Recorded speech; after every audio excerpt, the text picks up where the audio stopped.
fait direct avec vous. Donc là, on est sur Ubisoft, hein. Vous voyez très bien qu'on est sur le haut du canal long terme, euh, qui a commencé déjà depuis 2012, hein. Vous voyez, la première frappe, elle était en février 2012. Troisième frappe, elle était vers le mois d'avril 2013. Euh, Pardon, troisième frappe vers le 11 juin 2014. Et la quatrième qui est là, hein, j'espère qu'on va pas la taper pour rien, c'est là. D'ailleurs, c'est possible d'ailleurs qu'on la casse parce que c'est quand même la quatrième tentative. Alors vous allez me dire oui, quatrième tentative depuis 2011. Oui, ok, j'en conviens. Sauf que 2011 c'était quand même les plus bas du cours. Historique, hein. On voit bien que ici c'était sous les 4 euros. D'ailleurs, malheureusement, j'y ai assisté, j'y croyais plus trop à cette époque-là. Mais si on dézoome juste un petit peu en parallèle, on a des hauts super hauts. Enfin, on est sur le haut, quoi, des hauts historiques. Parce que là, on est à 17,50, hein, qu'on a eu pas trop de mal, en fait, mine de rien, à casser.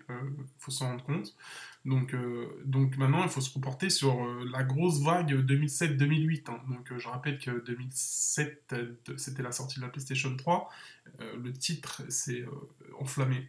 Je peux pas dire avec certitude que c'est juste ça, hein, parce que moi je suis rentré sur le titre en 2009, mais avec l'histoire, oui, on s'aperçoit que l'ancien cycle de console PlayStation 3 a fait flamber plusieurs éditeurs, hein, dont Ubisoft. Et il se trouve que bah, là, ça va être un peu pareil avec la PlayStation 4. Donc les plus hauts, hein, c'est vers les 35. Ici, la gamine et GLD nous ont fait remarquer qu'il y a eu une division des cours. Donc le cours côté, il faudrait avoir les postes à GLD, mais côté 69 euros. Et la division, elle s'est fait à 35. Donc les plus hauts, c'est vraiment 35. Je pense pas qu'on va y retourner, hein, mais bon, il faut savoir que c'est quand même des plus hauts. Et qui est là, au-delà de 17,50, mine de rien, on n'a rien du tout, hein. Je vais vous prendre. Euh, on n'a pas grand-chose. Là, on a des hauteurs euh, de 23,50. Ici, on a un gap, hein, mine de rien, mais celui-là, il est un peu haut. Il ne nous intéresse pas encore. Euh, Celui qui va nous intéresser vraiment, c'est celui-ci. Alors là, je ne sais pas si vous pouvez le voir, il est à 19,76. Il faudra faire un zoom. Mais le prochain gap, à savoir qu'il est ici, il faut le trouver. C'est le 19 novembre 2008. Donc en pleine crise, en plus en pleine crise. Donc ça veut dire que là, si on en croit un petit peu l'économie, on repart un peu. Enfin, moi, je suis un peu nul en économie, mais si on repart vraiment un petit peu à la hausse, il serait quand même assez légitime qu'on tape les hauts 2008, hein. Pas tout à fait les hauts, mais en tout cas l'ordre de grandeur se situera ici, forcément, avec les résultats qui sont censés être bons. Enfin, ça, c'est plus mon domaine, il faudra demander à Jean DB. Donc voilà, ben, ça c'est la coupure bourseau. Donc on est haut du canal, hein, qui se trouve euh, à peu près à, à 17,91. Ça, on peut le voir quand on repasse en unité courte, parce que ça nous fait des barres plus, des droites plus précises. Et c'est 17,90. Et on a clôturé en dessous, mine de rien. Ça ne veut pas dire qu'on va pas essayer de la rattaquer demain. Ça dépendra des marchés, parce qu'il faut voir que les US, ils ont fait une sale clôture, euh, moins 1,45 hier. Euh, donc, euh, donc il faut voir si ça va pas nous plomber les cours.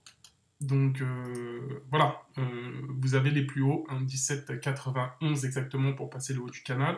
En hebdomadaire, c'est pareil. Ici, je vous avais fait un biseau droit que j'ai tracé à peu près en mars 2014.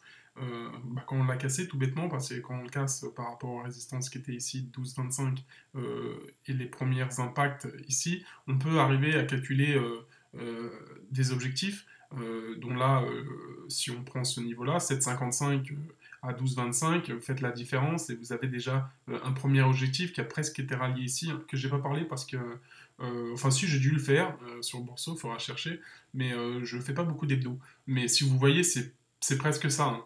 Et en sortant, ça fait un biseau d'élargissement, et là, on est en plein dedans. Donc, ça, il faudra savoir si on va pas y retourner cette semaine. C'est tout à fait possible qu'on y retourne cette semaine, et cette semaine, ça nous ferait un appui, grosso modo, dans les 17-10. 17-13, un petit peu l'ancienne résistance de mon graphe que je vous avais parlé, hein, 17-10. Hein. On ne s'est pas vraiment heurté dessus, mais pour moi c'était une résistance. Donc ça veut dire que maintenant ça peut devenir un support, il ne faut pas le négliger. Euh, et puis là c'est pareil, hein, on a cassé la médiane, donc la médiane d'Andrews, qu'on a presque gappé.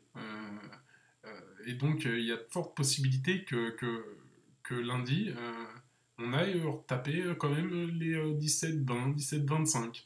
C'est possible. Euh, c'est pas une obligation, mais c'est possible. Surtout qu'on a un gap qui est à 17-25. Voilà, pile poil 17-25. Alors ça fait encore deux choses. Hein. Euh, Bah, faut prendre ça en compte.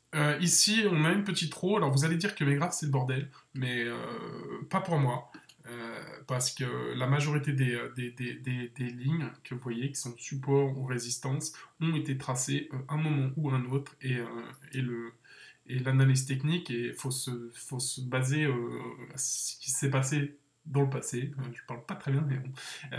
Pour essayer d'avoir un peu l'avenir. Donc chaque droite ici pour moi est importante. Alors c'est sûr que celles-là qui est ici sont forcément fausses, hein, je pourrais les effacer parce qu'on fait des échecs et puis le cours on n'ira jamais retaper là-dessus ou pas tout de suite. Ou si elles y tapent dans les années 2020, c'est qu'on sera déjà très très haut et faudra pas s'y fier.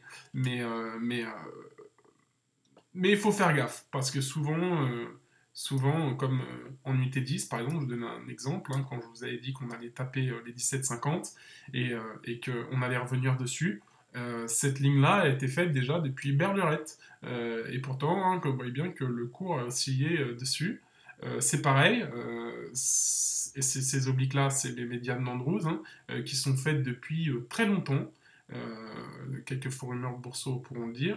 Et puis, mine de rien, on s'aperçoit que on tape dessus quand même assez régulièrement et on revient dessus. Donc, voilà. Donc, pour cette semaine, je pense qu'on va faire certainement des plus hauts, mais qu'il va falloir faire très attention parce que là, en mensuel, on est en hors bol. Donc, le bol, il est à 16,64, qui est quand même vachement loin.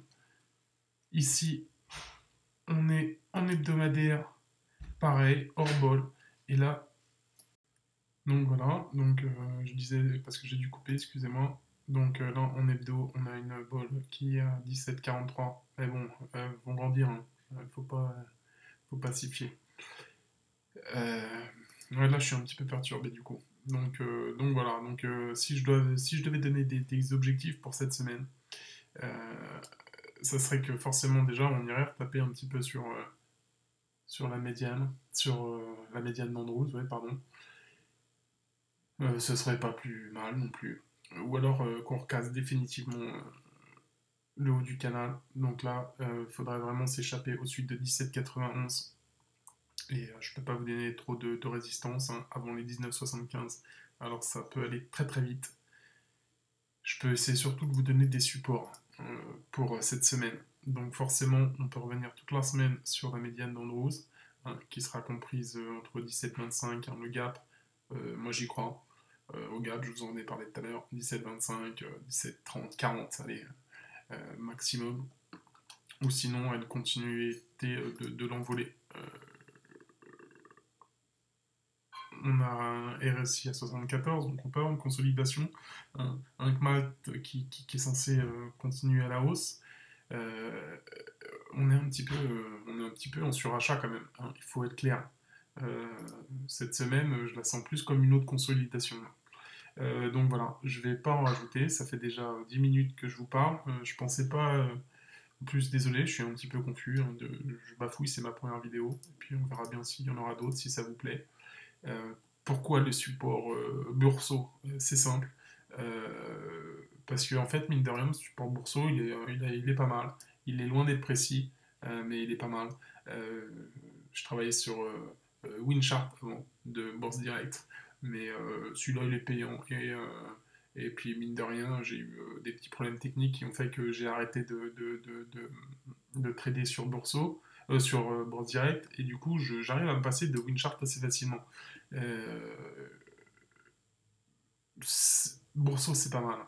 J'avais le LiveGraph de Bread Direct aussi, parce que j'ai deux comptes, j'ai deux brokers, qui lui est gratuit, qui a un peu plus d'outils, genre les nuages d'Ishimoku, ou les fourchettes d'Andros qui se font de façon automatique, hein, parce que les fourchettes d'Andros sur Bourseau, il faut savoir que vous les faites vous-même. Euh, Ça complique pas vraiment la chose, mais parce que c'est pas dur de faire une fourchette d'Andros, mais sur l'iGraph, par exemple, vous cliquez sur le point bas là, le point haut là, le point bas là, et puis ça vous fait la fourchette d'Andros direct. Parce que là, vous êtes obligé un petit peu de calculer les médians. Enfin bon, bref, je ne vais pas vous saouler avec ça. Voilà, si ça vous plaît, je vous ferai d'autres vidéos. Donc, euh, donc voilà, je pense en résumé qu'on aura de la conso cette semaine. J'espère qu'on aura de la hausse, mais je pense qu'on aura de la conso. Voilà, voilà. Bonne soirée.